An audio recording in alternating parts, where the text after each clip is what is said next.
We all really want to get it done, but we live in a day and age where procrastination is like, it is more common than white lines in the sky. It is more common than leaves that fall off the tree in the fall.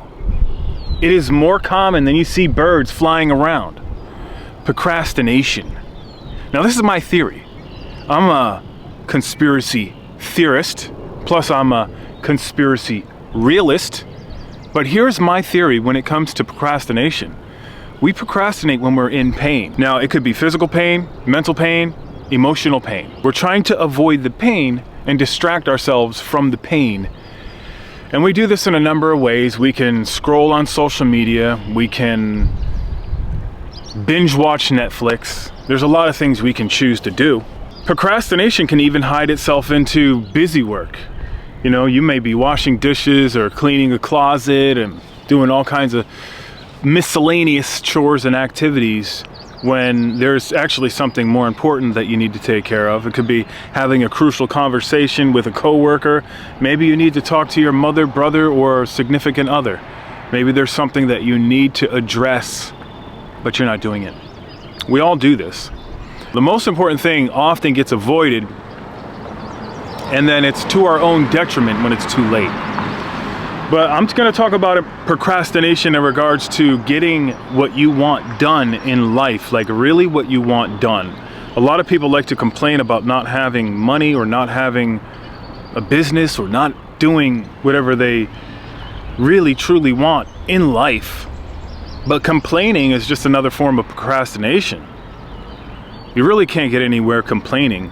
It's like a false sense of getting something done. You think by complaining out into the world, somebody's going to come to your rescue and maybe fix it for you, but that's not going to happen.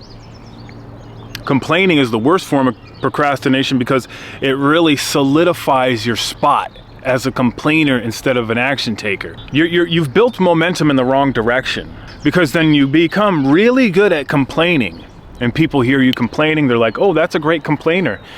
Let me join in on the fun and complain with you. I like to complain too. So you attract more people who like to complain, bicker, piss and moan. Misery loves company, right? So the momentum is building each time this happens. And every time somebody else joins the group that likes to complain, you're just adding another brick to your own prison. So instead of building that momentum in the wrong direction, you acknowledge it. So you stop complaining.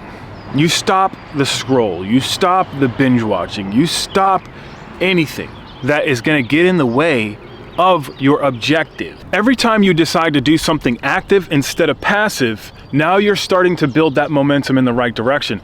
And you know, we love to procrastinate. Human beings love to do it. We are born in this world, in this modern world, where it is an unprecedented time of distraction. It's everywhere. It's so easy to get distracted. It's something that you just can fall into out of nowhere. As opposed to our ancestors, do you think they had time to procrastinate? I'm talking about the times before the radio was invented, maybe even before newspapers. People didn't have time to distract themselves. But we have to think about it. We come from ancestors that literally had to do everything. There was no convenience at one time.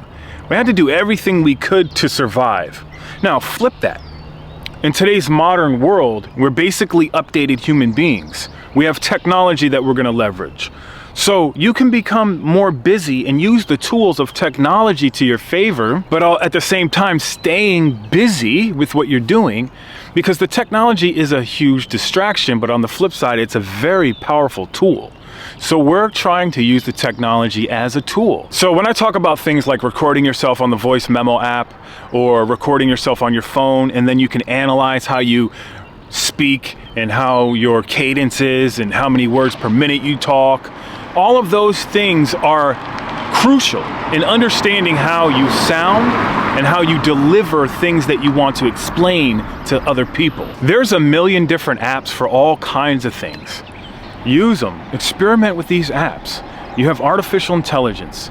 You have video editing software. So use it to get to your desired goal, your outcome, and be more proactive with it. I'm talking about people who say that they want to do something, but they actually don't take any actions towards doing it.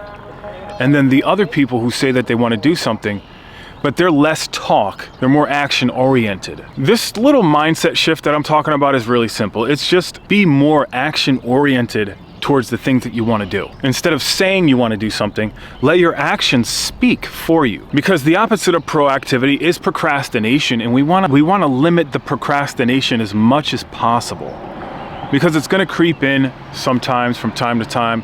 We're human beings, like I said, in the modern era, and that's what happens in this day and age. With all the time that we look back on, a lot of people don't even realize how much time they spend on binge watching Netflix or scrolling on social media. If they calculated all the time that they spent throughout the week and then multiplied it throughout the months and the years, you would see a massive chunk of time that you can literally accomplish almost anything within that amount of time if you applied that time to something of your own choosing. So let me flip it back to the complaining for a second, because a lot of people, and I'm sure you hear them, complain about their situation in life but never doing anything about it. It's like you're going on a hike, right? And you have a rock in your boot and you're just complaining about your foot hurts. Your foot hurts, your foot hurts. And then instead you say, you know what, I'm gonna stop, I'm gonna get a couple of martinis because, you know, my foot hurts. You're pushing the pain further and further down the road until the point you have a huge blister on your foot, and now it's affecting the way you walk and it's causing an imbalance. So now you're causing more damage to your body when all you had to do was untie the shoe, dump out the rock, and put your shoe back in. It's a simple 1, 2, 3 step method. And a lot of people, we metaphorically choose to sit down and have a couple of martinis instead of taking the rock out of the shoe. The rock is the signal, the pain signal. And if you don't pay attention to the pain signal in your life, then that pain is gonna cause another issue that's gonna travel up. So just know, when it comes to procrastination, we're talking about pain avoidance. Whether it's a long day at work, whether it's some emotional pain with a relationship, we choose to distract ourselves from these things constantly. When you're getting into the proactivity, you gotta be good at prioritizing what is actually important. And you take care of the most important thing first. And only you can decide what is the most important thing. It's not for anybody else to decide. It's for you to sit down and think about it and then to take action. You got to go on offense more than you're on defense.